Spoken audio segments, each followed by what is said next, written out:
boa tarde. Estamos chegando. O programa Gente que Fala está no ar. Eu sou o Mauro Friesman. Nossa audiência nos acompanha pela Rádio Trianon, AM 740 de São Paulo, pela Rádio Universal, AM 810 de Santos, pelas redes sociais também, imagens do Instagram, do Facebook, do nosso canal no YouTube, para você acompanhar as nossas transmissões. É aquele convite diário para você seguir a gente, curtir, compartilhar os nossos conteúdos, sempre marcando a hashtag Programa Gente que Fala nas redes sociais.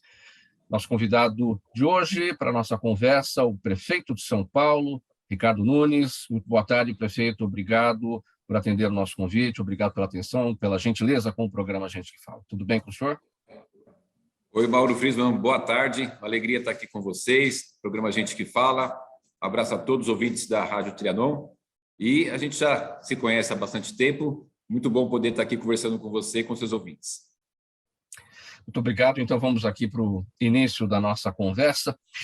Empresário de sucesso e vereador por 2 mandatos aqui na capital, o Ricardo Nunes tornou-se vice-prefeito de Bruno Covas e assumiu a prefeitura paulistana com a morte de Covas em maio deste ano.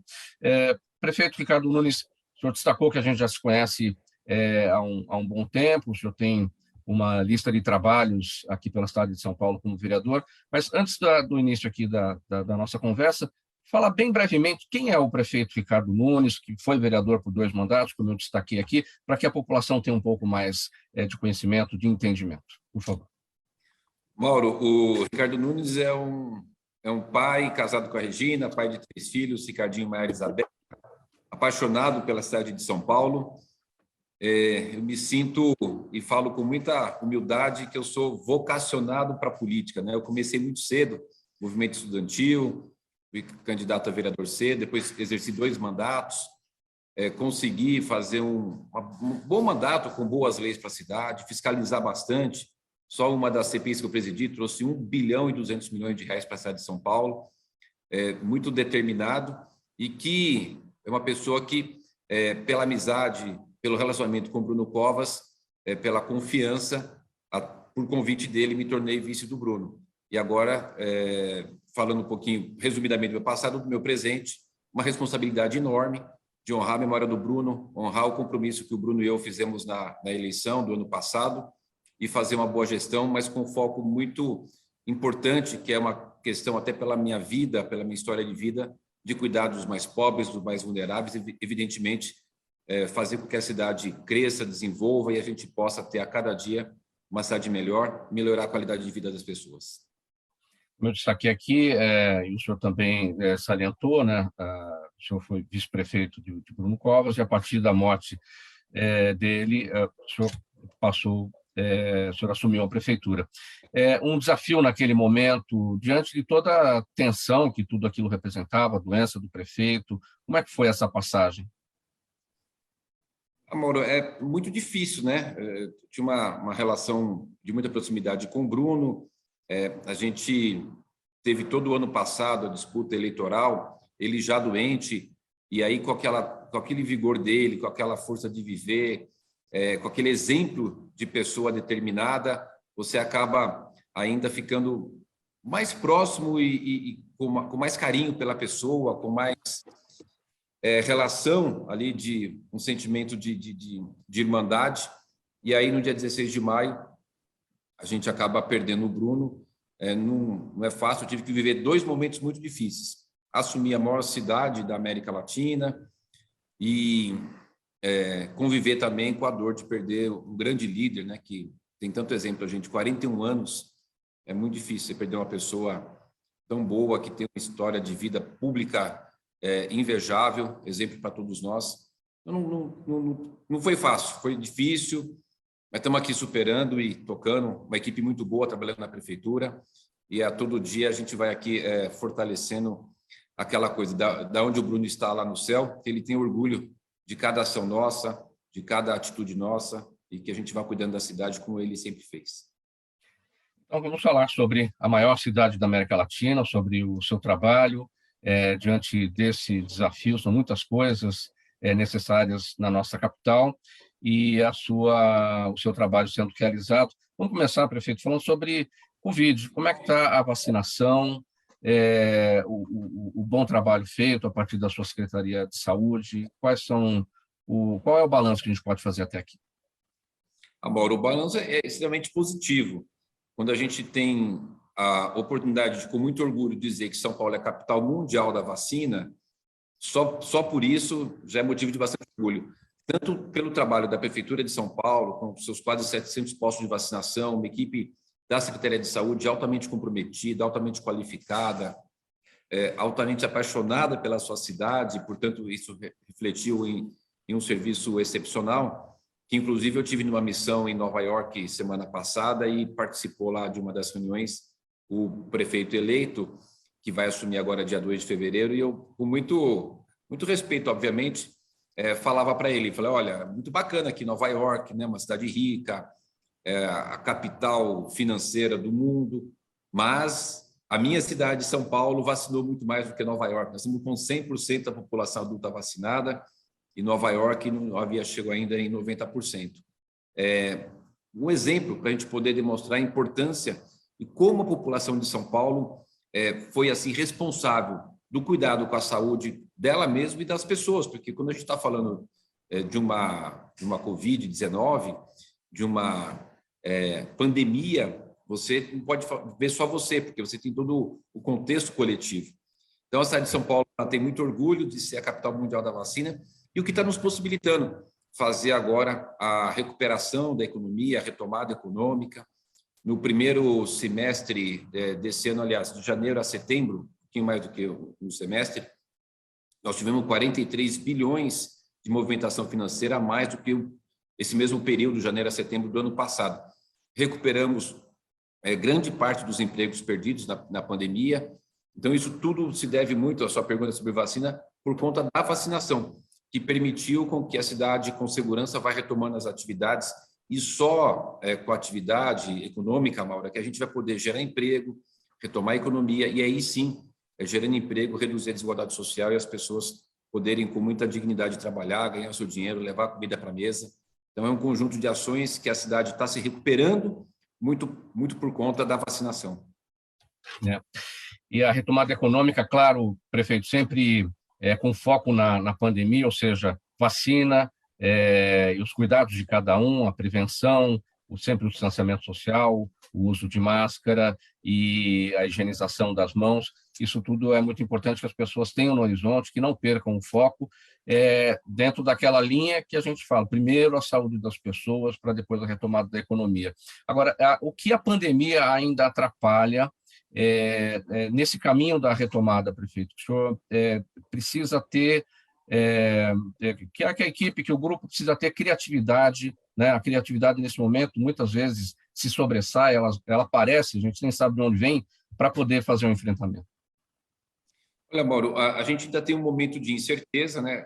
Até por conta dessa nova variante, a Ômicron, que hoje, na data de hoje, não tem nenhuma questão de prejudicar ou de ter aqui alguma ação mais contundente com relação a essa nova variante, até porque a gente não teve aqui ainda relatado isso, a não ser um casal que é de São Paulo, mas mora na África e veio visitar os parentes aqui, foi identificado com Ômicron. Antes de ontem, eles tiveram a liberação da sua quarentena.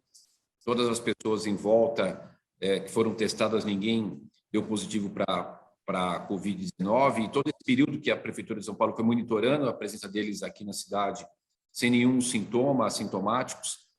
Agora, é a questão da incerteza. A gente tem, por exemplo, atividades grandes para poder desenvolver e a gente precisa estar ali monitorando com muita atenção como é que vai se desenvolver isso.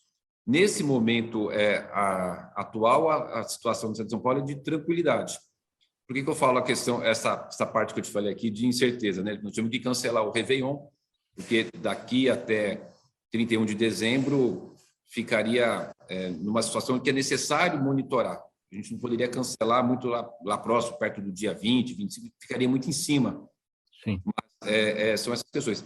Agora, também tem as questões das experiências que essa pandemia nos trouxe, né, Mauro? A importância de identificar como essa questão toda da tecnologia, da questão de você poder trabalhar de casa, do home office, dessa situação de você poder trabalhar algumas questões de saúde, de ampliar o sistema de atendimento de saúde. Você imagina se não fosse o SUS com essa pandemia, o que seria dessa cidade que foi a cidade epicentro da pandemia. Então, mas estamos caminhando bem. A gente está com redução do número de leitos de enfermaria, de UTI, de óbitos, e caminhando aí, eu acho que, se Deus quiser, para uma situação de um controle a cada dia maior com relação à pandemia. O senhor destacou a necessidade da suspensão do Réveillon na cidade de São Paulo, claro, evidentemente, por toda a cautela, mas, de qualquer maneira, como é que o paulistano vai poder celebrar a chegada do Ano Novo? O que a prefeitura ainda pode proporcionar, claro, com toda a segurança para aqueles que vão continuar na cidade? Então, Mauro, o cancelamento do Réveillon é o cancelamento daquela festa grande que a gente tradicionalmente fazia na Avenida Paulista, com grandes shows, grandes eventos, com um público de mais de 1 milhão de pessoas. Então, como é muita gente, optamos por sugestão da Secretaria de Saúde para fazer o cancelamento. Agora, as demais atividades continuam liberadas, né? É normal, hoje você pode fazer qualquer evento na cidade de São Paulo, a Secretaria de Saúde dá o aval para isso. Evidentemente, eventos acima de 500 pessoas tem que apresentar o certificado, o passaporte da vacina. Então, não tem nenhuma restrição, outra restrição com relação à questão da comemoração do Réveillon. O que está cancelado é esse grande evento da Prefeitura de São Paulo, da Avenida Paulista. O senhor salientou também, prefeito Ricardo Nunes, o quanto a tecnologia nos favoreceu, e ainda tem nos favorecido nesse período, a exemplo que estamos fazendo agora aqui, né, conversando por meio de uma ferramenta de videoconferência, o que permite essa entrevista guardando o devido distanciamento social. E a prefeitura também trabalhou nesse sentido, a partir da sua Secretaria de Inovação. Como é que isso proporcionou o bom trabalho entre o funcionalismo público aí na prefeitura e também a troca de informações entre a prefeitura e nós aqui, os munícipes?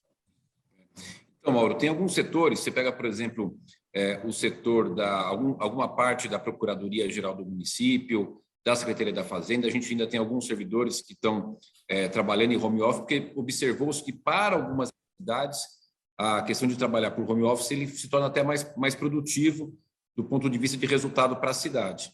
Então, é um novo conceito, né, da gente viver. É que nem você falou agora, essa entrevista aqui, esse bate-papo nosso, você aqui, eu aqui da prefeitura, era uma coisa que a gente tinha pouco hábito de fazer.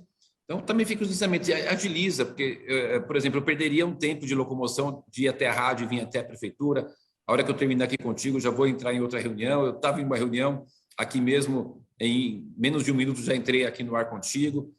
Também tem as questões que a gente pode estar agilizando e diminuindo esses intervalos de tempo com relação à locomoção. Então, são experiências também que a gente traz positiva desse uso da tecnologia. A gente poder... já tínhamos essa ferramenta, mas não tínhamos aí o hábito, a cultura de utilizar. Mas é importante a gente ter essa sensação, essa visão de que para todos os problemas, desafios, você acabe também tirando coisas proveitosas. Tem um ditado que fala do limão pode-se tirar limonada, né? Então, também é uma das questões que a gente está utilizando por experiência desse problema da pandemia. É interessante, não é, prefeito Ricardo Nunes, porque em outros tempos nós faríamos essa conversa por telefone, né? O rádio, com o dinamismo, com a agilidade que tem, proporciona isso. E aqui na videoconferência, nessa ferramenta, estamos falando para a rádio, estamos falando para as redes sociais, o nosso Instagram está transmitindo, o nosso Facebook, o nosso canal no YouTube, ou seja, podendo levar a informação necessária a todo o público nesse momento de dificuldade em que a criatividade realmente faz valer a diferença. Para falar também sobre os objetivos da sua gestão, da atual gestão, em julho a Prefeitura publicou, né, o seu programa de metas até 2024, são 77 metas e 306 iniciativas, num plano que é dividido em 6 eixos. Prefeito Ricardo Nunes, quais são esses eixos, por favor? Olha, a gente trabalhou muito com essa questão da área a gente está falando aqui da tecnologia, nós temos o eixo da área social, o eixo da área de mobilidade, e com metas assim muito ousadas. Você pega na área, por exemplo, social, que envolve a questão da habitação, nossa meta é de fazer 49 mil unidades habitacionais, né? Bastante elevado se você considerar o histórico da entrega de unidades habitacionais aí do passado. Se pegar, por exemplo, no período de 2013 até 2016, foram 5.500 unidades habitacionais. Só para a gente fazer um comparativo, uma meta de 49 mil é uma meta bastante ousada. Na área do transporte, por exemplo, a gente tem uma meta de fazer a substituição de pelo menos 20% da nossa frota de ônibus para ônibus elétrico. Hoje temos quase 14 mil ônibus. Nós temos, assim, dentro da nossa frota toda de veículos que circulam na cidade, uma grande emissão de dióxido de carbono. 65% de tudo que é emitido de dióxido de carbono na cidade é por conta dos veículos. E a gente tem um compromisso muito forte com as questões ambientais. Aí temos grandes ações da área da educação, construir mais 12 novos CELs. Hoje temos 58, então nós vamos para 70 CELs ao final dessa gestão. Um avanço enorme em várias áreas, e não tenho dúvida que nós vamos conseguir. Estamos com uma equipe aqui muito bem formada, muito capacitada e comprometida para poder fazer a entrega para a cidade. Nessa questão do transporte, é bastante importante para a nossa cidade, prefeito Ricardo Nunes. Nós temos o SP Ágil, e o senhor esteve recentemente em Brasília para tratar de subsídios junto ao governo federal para esses ônibus. O que é que o senhor conseguiu de possibilidades lá na capital federal? Então, Mauro, o problema não só da cidade de São Paulo, mas de todas as cidades do Brasil inteiro. A Frente Nacional de Prefeitos, que hoje é presidida pelo prefeito Edivaldo de Aracaju, nós tivemos, não só agora, essa semana, mas em outras oportunidades também, levando para o governo federal uma preocupação enorme com relação à questão do transporte, principalmente por conta da questão da tarifa. É natural que toda virada de ano, começo de ano, se faça a correção da tarifa de ônibus.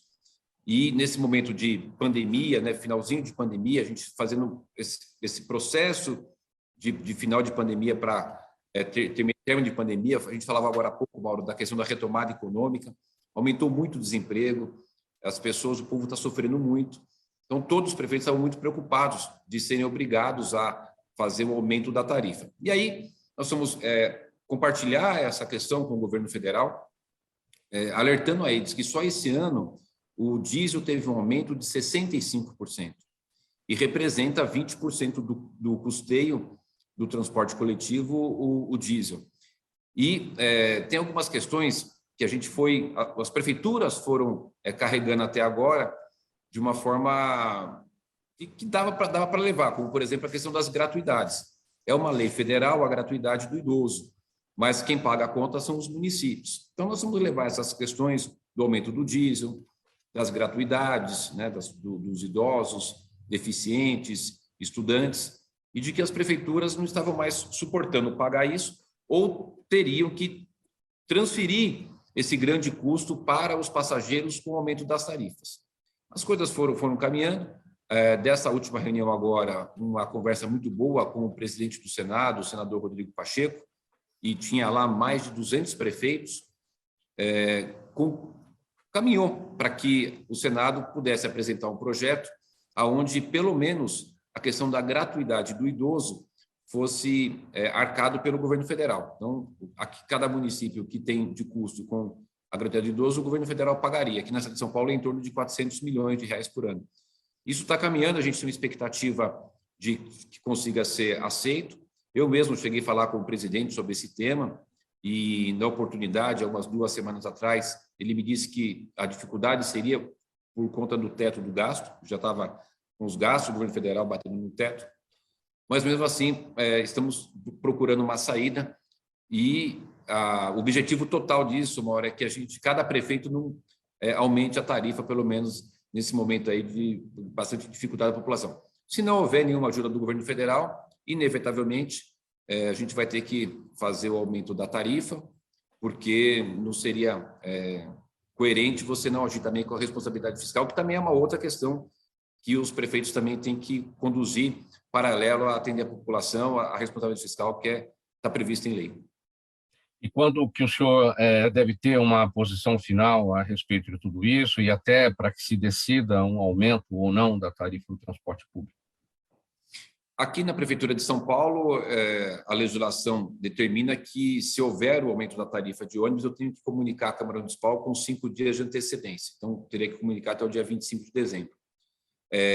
Ontem eu recebi uma ligação do senador Giordano, que é um senador aqui do estado de São Paulo, que participou dessa reunião dos prefeitos lá no Senado, junto com o presidente do Senado, o senador Rodrigo Pacheco, também o senador aqui de São Paulo, José Aníbal, e o senador Giordano me deu uma resposta de uma reunião que eles tiveram ontem lá, e me disse, o senador Giordano, que a reunião foi entre os senadores e representantes do governo federal, e que está caminhando para a semana que vem eles apresentarem um projeto no Senado, aonde o governo federal passe a remunerar os municípios pelas gratuidades dos idosos.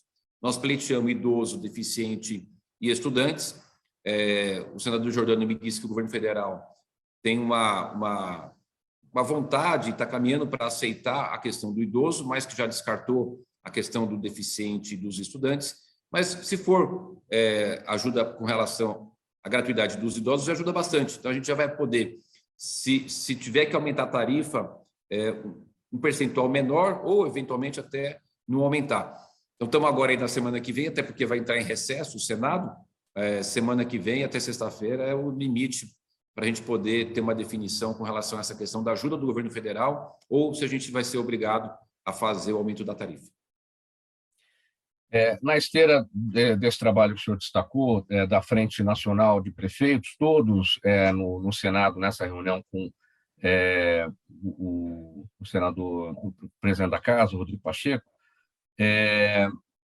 em que medida o municipalismo ganha força a partir de um trabalho feito como esse pela Frente Nacional de Prefeitos? A gente sabe que os problemas estão na porta da nossa casa. É o buraco da rua, enfim, toda a zeladoria. Nós moramos nos municípios e é sempre importante o fortalecimento do municipalismo. Como é que um trabalho como esse fortalece isso, prefeito? Mauro, fortalece muito. Eu acho que uma das questões também, inclusive, que essa questão da pandemia trouxe uma atenção maior para todos, vocês da imprensa, o Senado Federal, a Câmara dos Deputados, o Judiciário, da importância dos municípios. É onde as pessoas vivem, é onde realmente você vive o problema.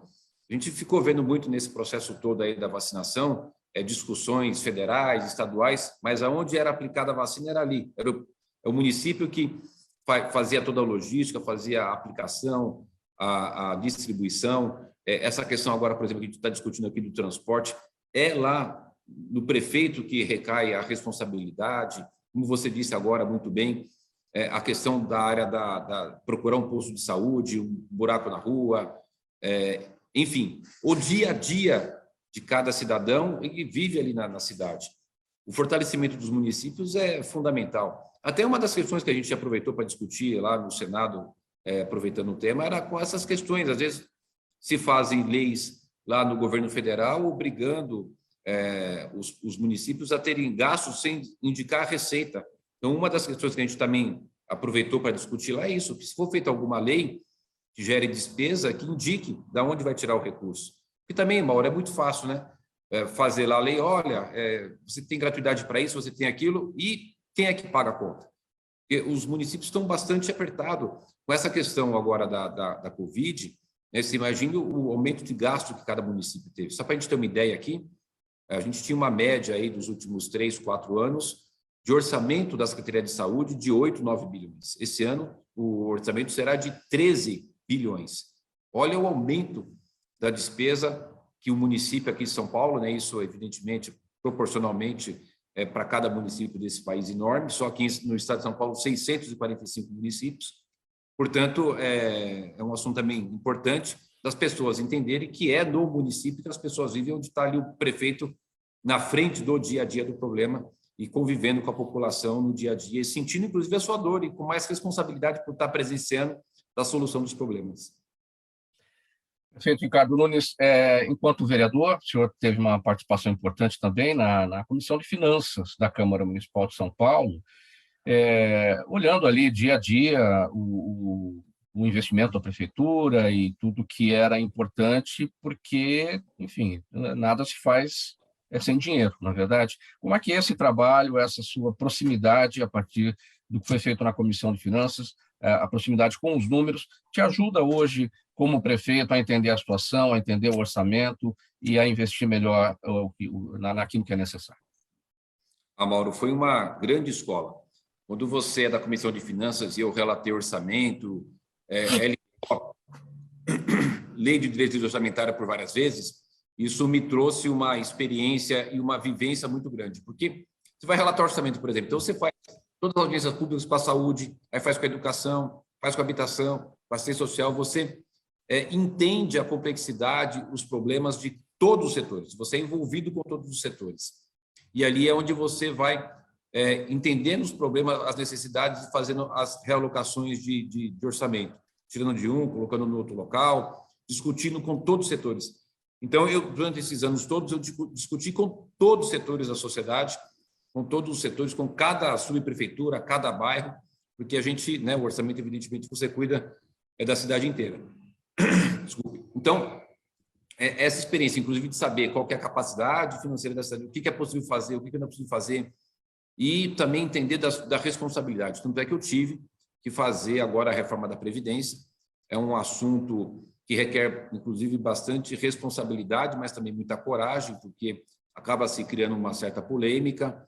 É muito natural, num tema delicado desse, que as pessoas façam desse assunto algumas colocações que não são reais, mas eu tinha uma responsabilidade. Com 171 bilhões de déficit atuarial, era importante a gente fazer essa reforma até para poder, em valorização do funcionalismo, garantir que ele continue recebendo a sua aposentadoria até o final da sua vida, durante o período que ele estiver aposentado, e não quebrasse aqui o sistema da previdência do município.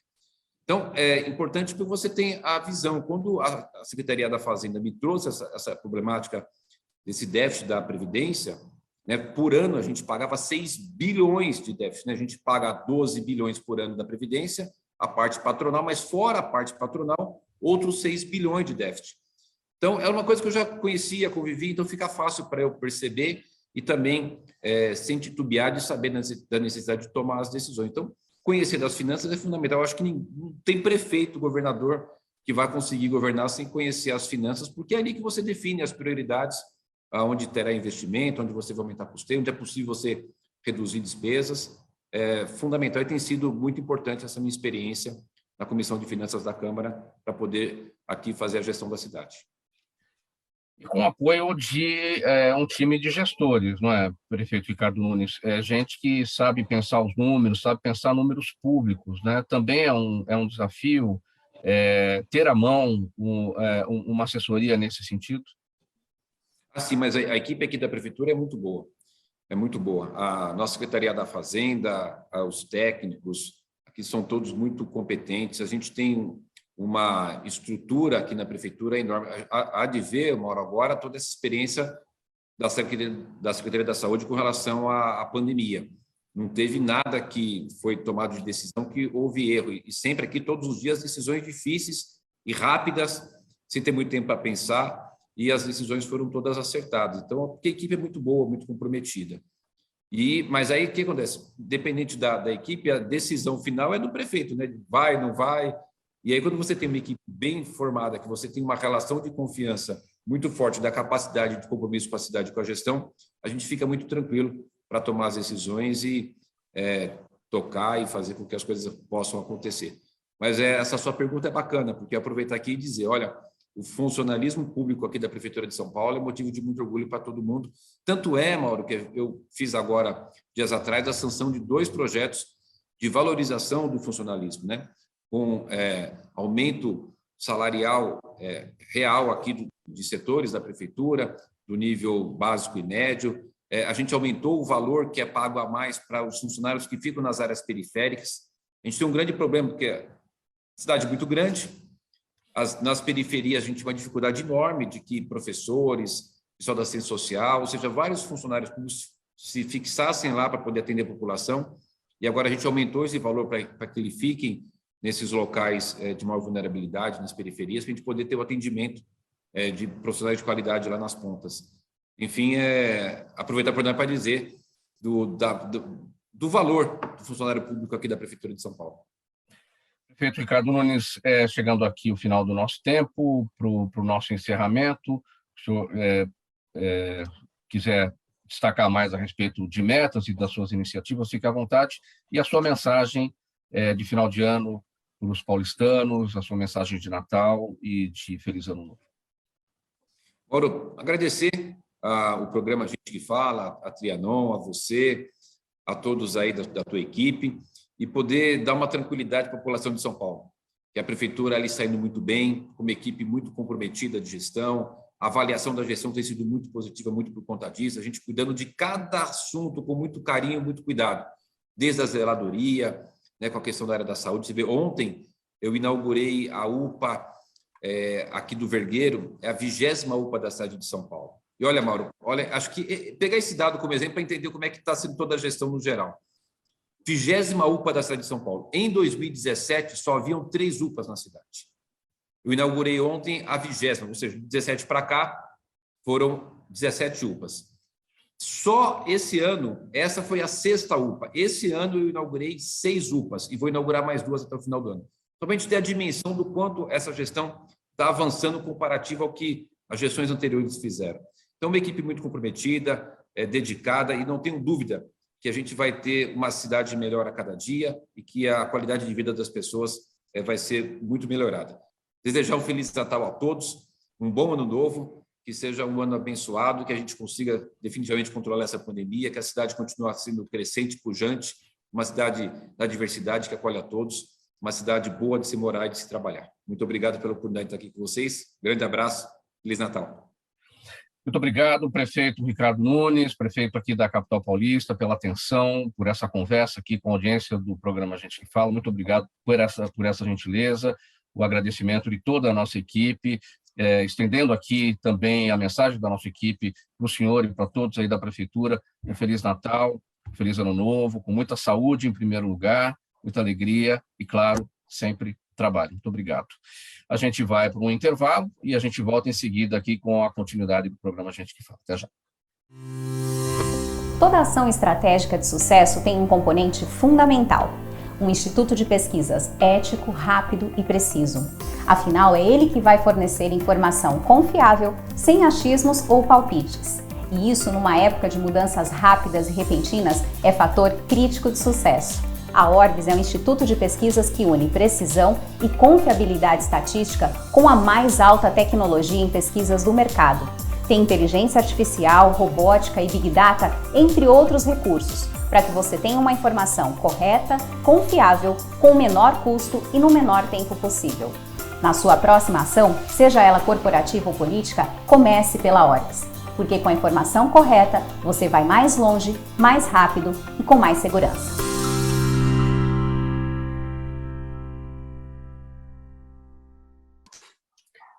Estamos de volta com o programa Gente que Fala, edição de terça-feira, com o apoio do Instituto Orbis de Pesquisa, pela Rádio Trianon AM 740 de São Paulo, pela Rádio Universal AM 810 de Santos e também por imagens nas redes sociais, você acompanhando as nossas transmissões no Instagram, no Facebook e no nosso canal no YouTube. Muito bem, a gente vai seguir aqui a nossa conversa a partir de agora com o Tony Mastaller, ator, publicitário, diretor e criador de estratégias de marketing político. Tony, boa tarde, tudo bem? Como está?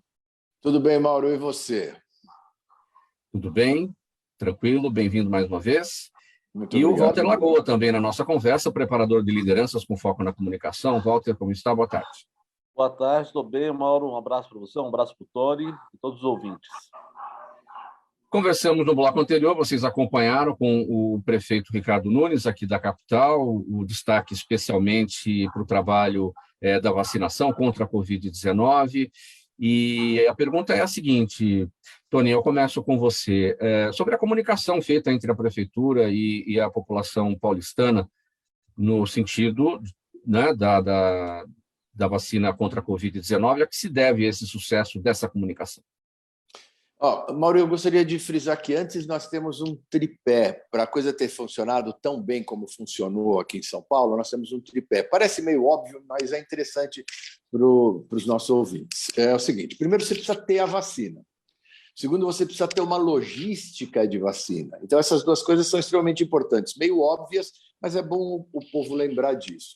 E o terceiro ponto é exatamente a questão da comunicação, que tem que ser feita num nível, numa assertividade que vem trazer para você a seguinte questão.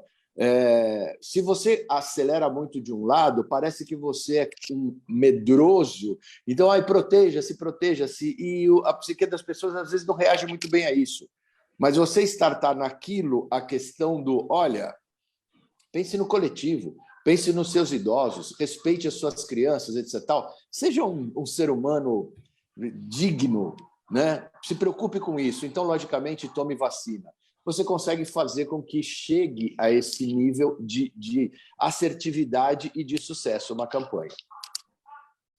Seu entendimento, Walter Lagoa, sobre o sucesso da campanha da vacinação contra a Covid-19 aqui na cidade de São Paulo? Mauro, você sabe que para mim a simplicidade é o suprassumo da comunicação, né? O objetivo. Acho que o Tony foi muito claro em duas coisas, que são óbvias, né? Primeiro é ter a vacina. Segundo, ter a estrutura para você vacinar, para você atender a população. E isso São Paulo sempre teve. Fora isso, para mim, é uma coisa também da simplicidade de você não ter uma narrativa por parte de um e de outro. Então, tanto o governador João Dória como o prefeito Bruno Covas e agora o atual prefeito colocaram sempre muito assertivamente pela vacinação, pela importância da vacinação em todos os momentos.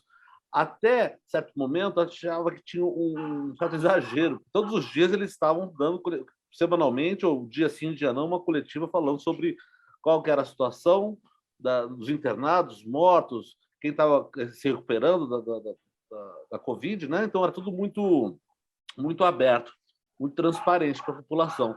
E eu acho que isso auxiliou nessa mensagem também da importância de se vacinar. Então, acho que de maneira foi muito simples e também teve um trabalho conjunto, né? Não só da prefeitura, mas também do Estado, e isso conseguiu tocar a população. Como é que se dá essa transferência, Walter, dessa mensagem, da necessidade da vacina, da comunicação disso? Isso é intuitivo? A pessoa pensa, eu preciso tomar vacina, eu vou até o posto, ou ele pensa, eu ouvi da autoridade e existe um apelo, existe um alerta. Como é que isso rola? Eu senti que, especialmente no estado de São Paulo e no estado de São Paulo, a questão de você ter transparência aos números e colocar a situação, a gravidade da situação, do número de mortos, do número de internados, isso causou uma movimentação pró-vacinação. Porque ao você dar, e todo mundo, em determinado momento, teve alguém que perdeu. Você perdeu alguém que morreu com Covid, alguém muito próximo a você. Isso começou a entrar dentro das famílias. E ela vendo toda a situação e vendo o prefeito todo dia, o governador dizendo que a vacinação era o único caminho, além do uso de máscaras, do distanciamento social, eu acho que esse pintar o quadro, que não foi nem pintar o quadro negro, né? Mas dar a realidade, passar a realidade para a população, e isso foi fator preponderante para que a gente tivesse uma grande aceitação da vacina aqui no estado de São Paulo e na cidade de São Paulo. Tony, o desafio da comunicação ele se torna mais intenso, mais forte à medida que as pessoas vão ficando cada vez mais cansadas do assunto. Falam, nossa, esse assunto de novo, não aguento mais ouvir a respeito disso. Ou seja, você martelar nessa comunicação que é já muito, muito intensa, muito forte, muito maçante para as pessoas, e elas estão cansadas, parece ser mais difícil, né? Porque você pode não conseguir o seu objetivo em razão desse cansaço todo de todo mundo, né? Então, dentro desse aspecto, é completamente verdade isso. O X da questão aí é o seguinte: você tem uma população heterogênea, do ponto de vista da sensibilidade, do nível cultural, do nível de informação. Então, você tem um panorama geral de como essa coisa chega, mas você tem suas particularidades. Uma das coisas que eles não puderam abrir mão, como o Walter muito bem colocou aí, devido à gravidade da coisa, foi exatamente ter que martelar, correndo o risco de se tornar desagradável, mas esse desagradável tinha um objetivo maior, que era o de salvar vidas. Então, eu entendo que assim foi muito correto, muito bem feito, eu os parabenizo. Queria destacar aqui também que é uma verdade que o prefeito Ricardo Nunes teve também um caminhar nessa situação bastante presente e é um cara que tem a visão, porque ele é extremamente bem assessorado. Você pega os secretários dele, você pega os assessores dele, são caras de primeiro nível, praticamente, sem exagero, até porque eu posso falar isso com muita tranquilidade, que nem o conheço pessoalmente, mas é praticamente um ministério. Então, assim, os caras são bons pra caramba. Se fossem fazer propaganda do que esses caras já fizeram, ia ficar todo mundo boquiaberto. Mas não, eles estão concentrados em administrar a cidade, graças a Deus. Mas esses caras juntos, pensando, não podia dar outra coisa. É um caminho certo, é um caminho acertado, é um caminho que virou exemplo para o mundo e eu os parabenizo por causa disso. Sabe, conseguiram dosar, ficou chato uma hora, mas, cara, é para salvar a vida, então que seja chato. Sabe, eles conseguiram despertar na nossa população que as pessoas que sabem o que estão fazendo, que têm o mínimo de hombridade, de humanidade, essa é a palavra.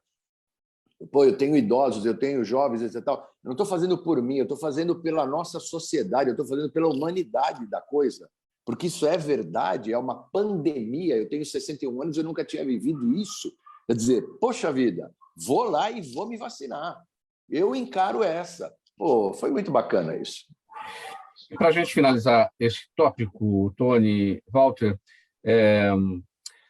Tony, para a gente fazer uma comparação, um paralelo entre a cidade de São Paulo e outras cidades Brasil afora, mais 5.000 e tantos municípios, no sentido do... Não dá para dizer se foi erro de comunicação. Como você destacou, Tony, para a comunicação acontecer de fato, você tem que ter a vacina, você tem que ter a logística.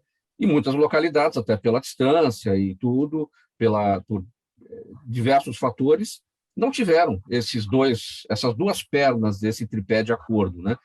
E aí, evidentemente, vai falhar na comunicação geral. Então, mas dá para fazer um paralelo nesse sentido? Ou podemos falar que foi, em algum momento, está havendo falta de comunicação nessas localidades? Eu diria mais do que... desculpa. Pode falar. Eu diria que mais do que a falta de comunicação, que também existiu em várias localidades, existiu uma coisa muito desagradável e que mostrou, caíram máscaras, né? De que tinha gente que estava preocupado com a saúde da população e tinha gente que estava politizando, né? Aí não dá para aceitar. Com todo respeito a todo mundo, mas eu não vou aceitar nunca que politizem a vida das pessoas. Aí não dá. Aí ultrapassamos o limite. Então, assim, o que eu entendo é que tinha gente no Brasil que estava preocupado em fazer o seu melhor para salvar, que se fosse mais uma vida, que era uma vida, que é muito importante, e tinha outros que estavam querendo, se ele está defendendo, eu vou atacar e vou mostrar que ele é o boboca. Não, aí, desculpa. Aí eu não vou nem perder o tempo do nosso espectador.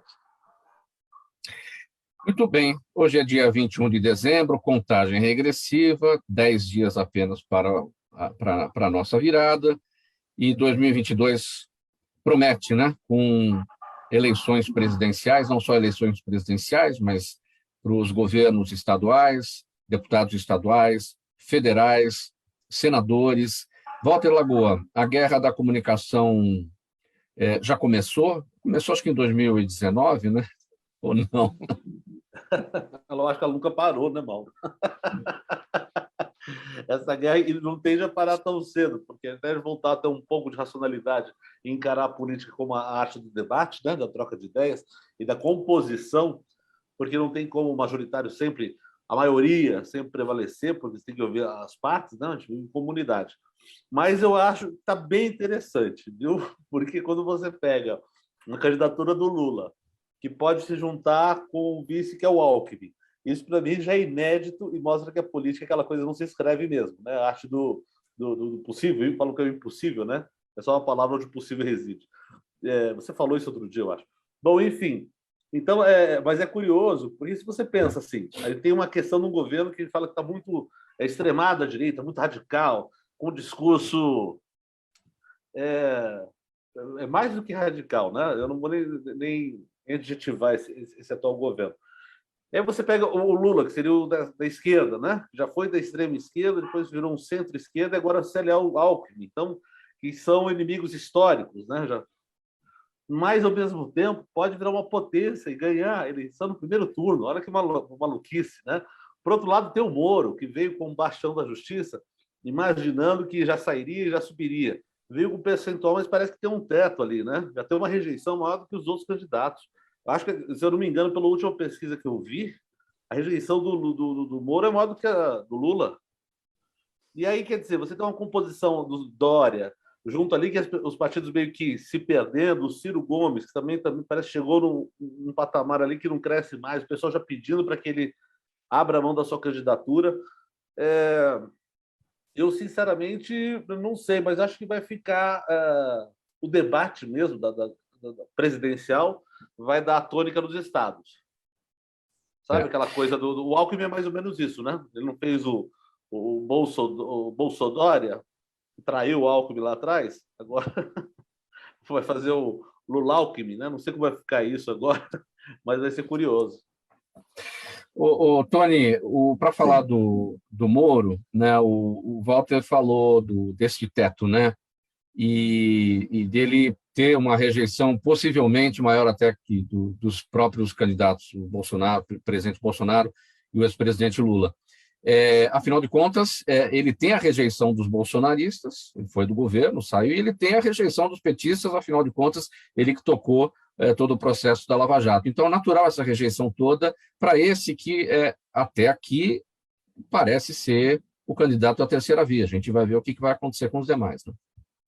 Então, é verdade, são essas coisas. Mas vale a pena a gente atentar para uma coisa para o ano que vem. Normalmente, o que aconteceria, Mauro? Olha, nós teríamos um Natal agora, um Ano Novo, puxa vida, eita, tal, aí a questão do vai ter carnaval, não vai ter carnaval. Os grandes eventos, o que eu chamo de hiperevento, que domina a cabeça da pessoa. Aí eu não posso classificar com data comercial, dia de mãe, etc. Não, é hiperevento. Envolve todo mundo, né? Todo mundo total. Olha só, se o ano fosse normal, nós teríamos Natal, Ano Novo, o Carnaval, aí ia começar a nossa febre, porque é ano de Copa do Mundo. Que loucura, a Copa do Mundo, será que vai? Tira esse técnico, todo brasileiro é um técnico, etc. Blá, blá, blá. Quando acabasse a Copa do Mundo, aí iria entrar a questão da eleição. Mas não, o que aconteceu esse ano? Nós temos o Natal, que está meio aqui se recuperando, tentando fazer com que o comércio respire, a gente comece a andar. Um Ano Novo que está meio juntando com o Natal, porque não está em dinheiro, ou é para um ou é para outro. O Carnaval já miou, essa discussão, putz, essa Ômicron, o que vai acontecer, o que não vai acontecer. Dali para frente, acabou. Porque a Copa do Mundo do Catar já é para depois das nossas eleições, é em novembro, 21, eu acho, de novembro. Você tem um gap aí gigantesco. Ao mesmo tempo que o Moro, quando ele vem para o Podemos, e eu posso falar isso porque eu estava na equipe que o preparou para entrar no Podemos, inclusive na questão de comunicação, o que aconteceu? Os outros olharam e falaram, pô, não posso deixar esse cara nesse protagonismo, eu preciso ir. E aí vieram todos, o Lula já estava, lógico, o Bolsonaro, lógico, mas aí veio Simone Tebet, foi vir todo mundo, blá, blá, blá, blá, blá. Adiantou completamente. E a polarização vai fazer com que este ano seja uma loucura. Agora, concordo com o Walter. O que mais me chamou a atenção, e estrategicamente eu quero deixar claro, para mim foi um show de estratégia, foi a atitude do Lula e do Alckmin. Porque, assim, nossa, vocês querem novidade? Então eu vou dar para vocês a novidade. Isto pode gerar um fato incontrolável. Então, assim, eu gosto quando as pessoas usam da sua inteligência. Isto, qualquer que seja o caminho a partir de amanhã, estar juntos, não estar, etc. Isto foi uma jogada de pura inteligência. E eu espero que os candidatos usem isso. E, Tony, eu queria só complementar aqui, Mauro, é tão inteligente que, por exemplo, o que o Alckmin negocia ali? Protagonismo, ele não quer ser só um vice-presidente. E possivelmente que ele venha à frente em 2026 como presidenciável. Isso é possível. Mas qual que é o discurso? É um discurso muito bom de se ouvir. Para pensar, é como se você pegasse de um lado da esquerda os movimentos sociais, ou da gestão, do lado da administração, do mercado parte privado e tal. e você fala assim, ó, nós vamos juntos, porque não é possível mais a gente ficar nessa batalha de que isso presta, isso não presta. Nós vamos trabalhar pelo Brasil. Olha o discurso como ele é forte, né? E que seria uma junção real, de dois extremos, né? Dois extremos, vamos fazer política.